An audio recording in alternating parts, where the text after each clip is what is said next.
What's going on, guys? Welcome to GregglesTV Daily, your source for daily tech news. I give it to you every single day, so make sure you're subscribed to my channel. Now, before we get into the news, I just wanted to give you a quick update. I will be on the app called Bigo Live, which is B-I-G-O Live. It's for iOS and Android. Every Sunday this month, starting at 4 p.m. Pacific. I'll be there for 30 minutes from 4 to 4:30. So if you want to come hang out with me on that app, it's just a live video app, and you can chat with me, and I can actually bring you on and show your screen as well, and we can kind of do a live video chat where everybody can see. So make sure you download that app so we can hang out and be friends. Let's get to the news, guys. Our first story is about the Gear S3. Now, we talked about it yesterday, but now I have some real concrete news that the Gear S3 is Samsung's smartwatch. It's going to start at $349. Pre-orders are going to start November 6th, and it's going to ship on November 18th. Now, the LTE Frontier version will be available in America on AT&T, T-Mobile, and Verizon.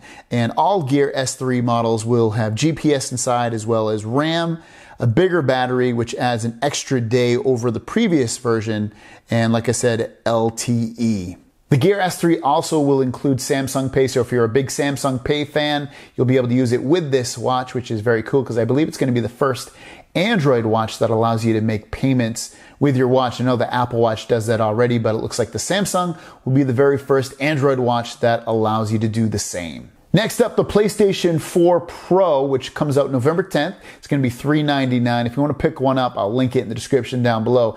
Anyways, they are going to have 30 games at launch for this system that take hold of the extra power for the PS4 Pro.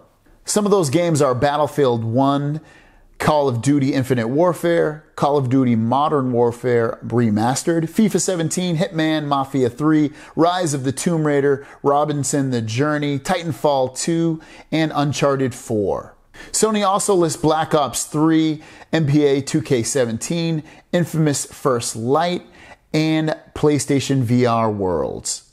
So it looks like Sony's going to take their PlayStation 4, make these games look bigger and better than ever with all this power that this thing's going to have. It can do 4.2 teraflops of video game data at one time. It's not as strong as what the Xbox Scorpio is going to be able to do. I think that's in the 6 to 7 teraflop range. But it's just nice to see that we're going to have a very powerful console coming out for people to buy at a reasonable price. And the console comes out next week, so awesome. If you want to pick it up, again, I'll link it in the description down below. And lastly, probably the biggest news story of the day was the Huawei Mate 9. It's their new flagship phone, and it's coming in two versions. It's coming in a version which has a 5.9-inch 1080p display, and also their new processor, the Kirin 960, and it's supposed to be super fast, got 4 gigabytes of RAM, and a Leica camera on the back. It's going to have 64 gigabyte storage, the ability to put up to a 256 gigabyte SD card inside, and also a huge battery, 4,000 milliamps, and USB Type-C, Nougat 7. It really has everything you could want. I really wish this 5.9-inch phone had a 2K display.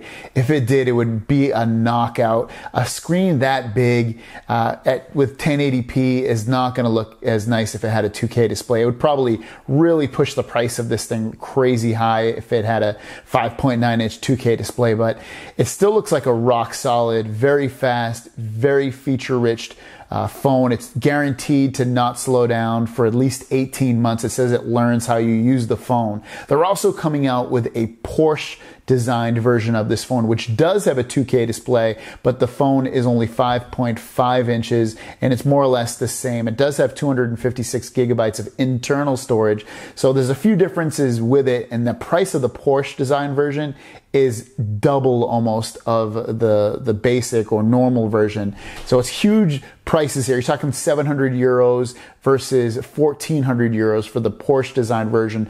Both versions of this phone look awesome. I'm dying to try one of these. Even the 5.9-inch 1080p display, I would love to try it out, but I really wish I had a 2K display. I don't know why these companies do this. They make these amazingly large, beautiful, feature-rich fast phones, and then they put a 1080p display in there. And I know some people are going to say, hey, look at a 1080p display versus a 2K display. You don't really notice it, but you do. I showed my Pixel XL screen to someone that had an iPhone 6, which is a 720p display versus a 2K display.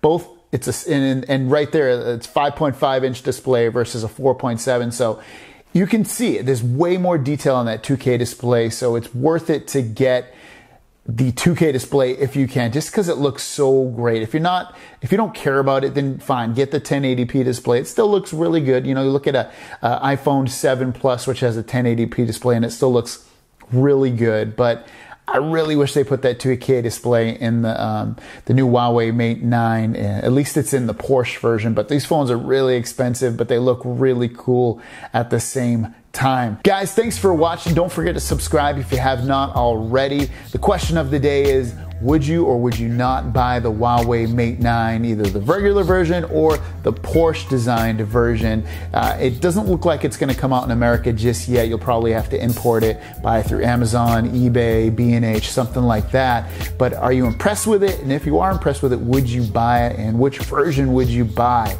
Thanks for watching, guys. I'll see you down the road. Peace.